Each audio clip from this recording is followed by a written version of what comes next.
Just bring back my sticker packs. What's going on, guys and girls? It's GhostRobo, and we're talking PVZ BFN and its upcoming microtransaction store.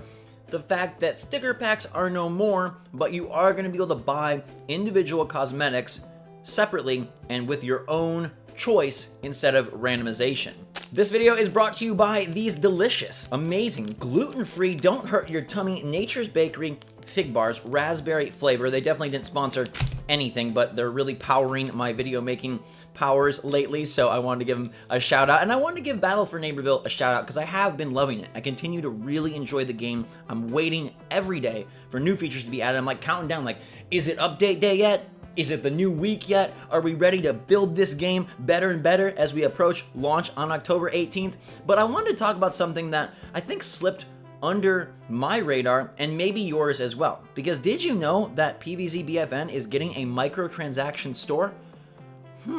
It actually sounds like it was supposed to be there at launch, but then they decided to remove it so that there wasn't confusion and probably upset alongside the Founders Edition release that dropped on September 4th and gives you a chance to buy the game for $10 less as they continue to add modes, features, and balance. So what's going on here is Rux's Emporium, which is currently the place where you pick up your weekly rewards if you are a part of the Founders Pack, is going to eventually have a for-pay microtransaction store where you can buy cosmetic items with rainbow stars. So you'll be buying, I guess, the rainbow stars directly and then using the rainbow stars to fund your closet habits. So I want to talk about it all with you and then hear your take. I'm super curious to know what you longtime PVZ players think of this. If it really bugs you, if it doesn't matter, if you fall somewhere in between, or if you miss the sticker packs as much as I do, let me know in the comments down below and hit that like button if you enjoyed the video. It does help out a lot as we try to build this channel back and one day, maybe, reach 2 million. Producer Sean Laker says that they're very aware of the wide range of ages who play PVZ, and they felt it was the right decision for their brand and the target demographic to completely dump blind boxes and have it be a buy what you want type program. Nothing hidden in a box. Now, I definitely agree that it's nice to know what you're getting, but at the same darn time, I think it's super fun to have the sticker pack mechanic, but it really was the most fun because you were unlocking characters. And I guess if you think about it and lay it all out, hey, we don't have the variants, we don't have the character pieces to unlock, so the random packs would just have cosmetics, and maybe then that does become frustrating because you're just getting random gear, and maybe it's not gear you would even use, and there's not that kicker of, hey, at least I'm building towards a new variant. The good news is that rainbow stars are going to be acquirable in the game just playing it. There will be weekly challenges where you can accrue some of them and then spend them if you'd like, and there are also festivals where you'll be able to target rainbow stars and grab even more of that special Rux currency. Now, what are festivals? Well, this is their season pass type content, battle pass type content, but it's totally free, and it's going to be a way for them to modify the game world, add in special events, and deliver unique costumes and cosmetics to you for free. So they're balancing out Rux's Emporium and the for-pay microtransactions with a whole slew of freebies. And here is where I think it gets really cool and the part that I'm most interested in. As we saw back on the Founders Edition map, the first festival will be called Lawn of Doom, and it starts October 1st. So that's 18 days before the game launches. So this really is targeting founders and probably also a good way for them to test out how easy or hard it is to earn what they're offering, because this is a system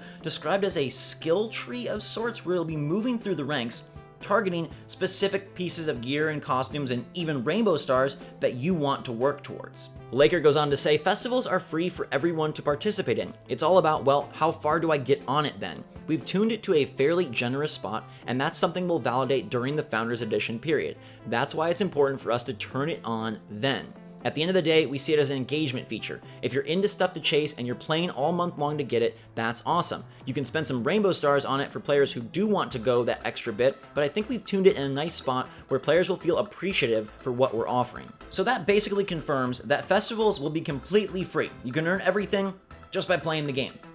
But you could also spend rainbow stars if you wanted to expedite the process. And that has me thinking that what's available in Rux's Emporium will always be different from what's available in the festival skill tree progression, because it wouldn't make sense to offer something for pay in the store and then for free on the festival.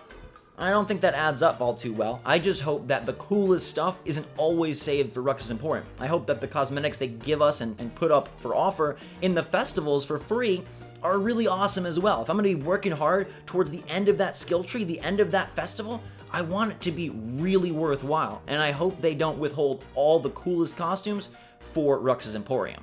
So on one hand, this is super awesome. There are so many different systems at play, so many different ways to engage, so many opportunities to dive deeper into PVZ BFN and be rewarded. It's been shown that battle passes and season passes are very, very valuable for developers and publishers because they help keep the player base engaged.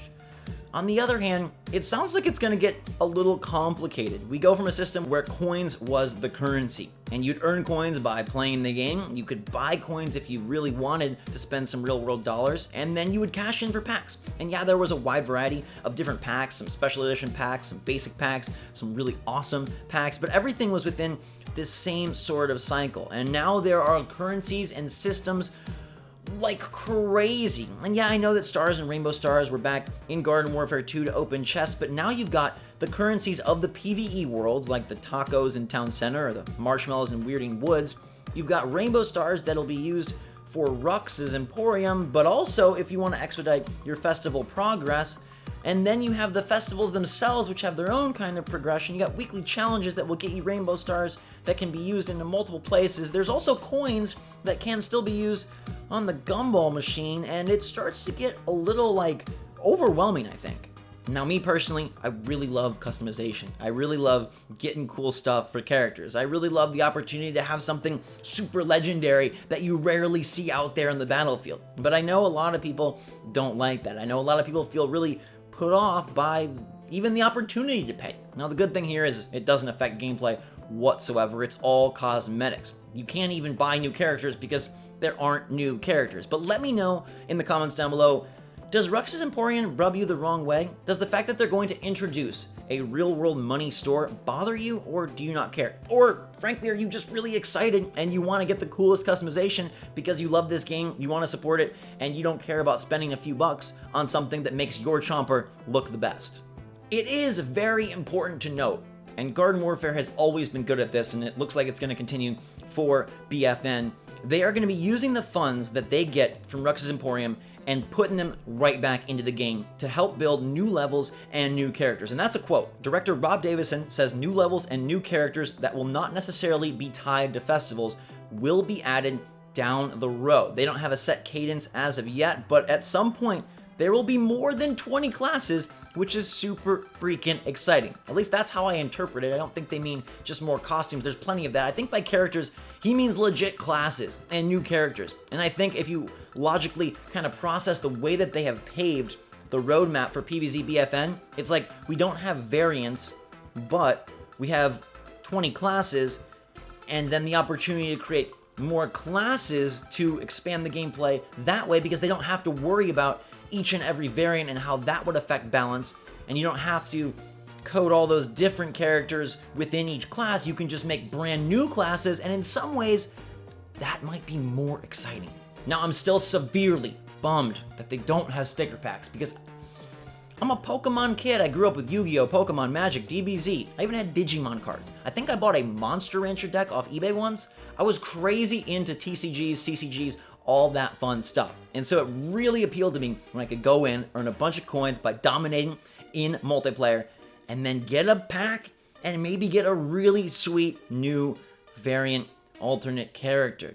And that whole system is just gone. And I understand that without the variants, the sticker packs would be a lot less interesting. And I understand that paying for randomized cosmetics is a lot lamer than getting to specifically pick and choose which cosmetics you're gonna buy, if you wanna buy them, but I still miss the system so much. Just bring back my sticker packs. This entire release, this entire game is just very, very fascinating to me as a huge fan of games and a big follower of the gaming industry for years and years. I'm the person that had every magazine, reads every website, listens to a ton of podcasts, and finding this situation, stumbling upon PVZ BFN where they unload it to the public on the day they announce it for a cheaper price than the final retail release 6 weeks later.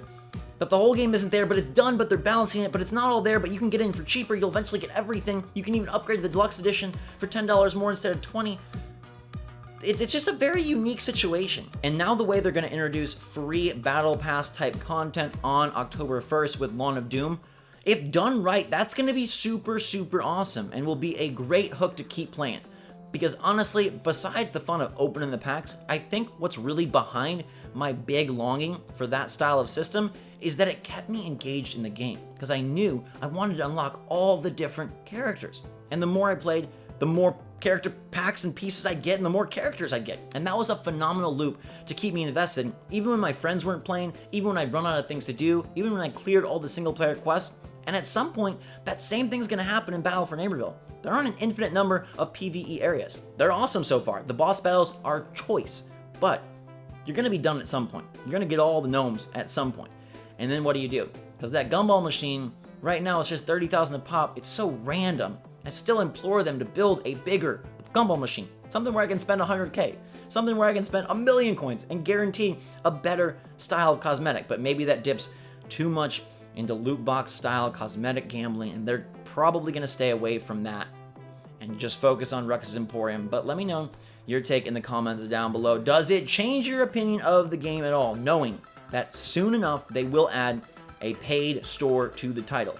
Or does the fact that they've done this cool Founders Edition, offered the game for $10 less, and are going to be giving you these free festivals monthly, bi-monthly? It's not very clear, but I'd assume they'd be pretty regular if they're going to compare it to a battle pass. That's kind of how that works. But the fact that they're always free, as long as they nail how easy/hard it is to earn things throughout the festival, to prestige the festival, to reach the final level of the festival and get that big glorious item that I really hope is glorious. You guys got to make it a super glorious thing if we get to the end of that festival map, and give us some rainbow stars, give us some costumes, make it really juicy for the people that do progress all the way through. As long as they're able to do that effectively, I think this could work out really well. It'll feel a bit complicated, and especially since they're targeting younger players, like, there's a lot for them to worry about, a lot for me to even worry about and think about. Tacos and marshmallows and coins and rainbow stars and festivals and rocks and the gumball machine, like, whew. But I think it'll be a-okay.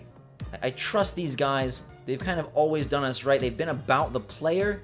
So even if they're hurting me hard in the heart with the removal of sticker packs, if they add new characters down the line, if they keep Rux's prices in check, and if they deliver on these festivals, I think we're gonna like it. But let me know your take in the comments down below, everybody. Thanks so much for watching. Hit that like button if you enjoyed the video and are having fun with PVZ BFN. I'll be bringing you all sorts of content on the game as we continue. I cannot wait for Lawn of Doom. Keep adding stuff through Founders. Get to Lawn of Doom. Check it out. We're gonna explore, and we'll then get to really see if they have set up a home run system here, if it's a winner, and if we can relax about these sticker packs. Till next time, everybody. Drink so much salt. Thanks again. I love ya, and we will see you all later. Just bring back my sticker packs.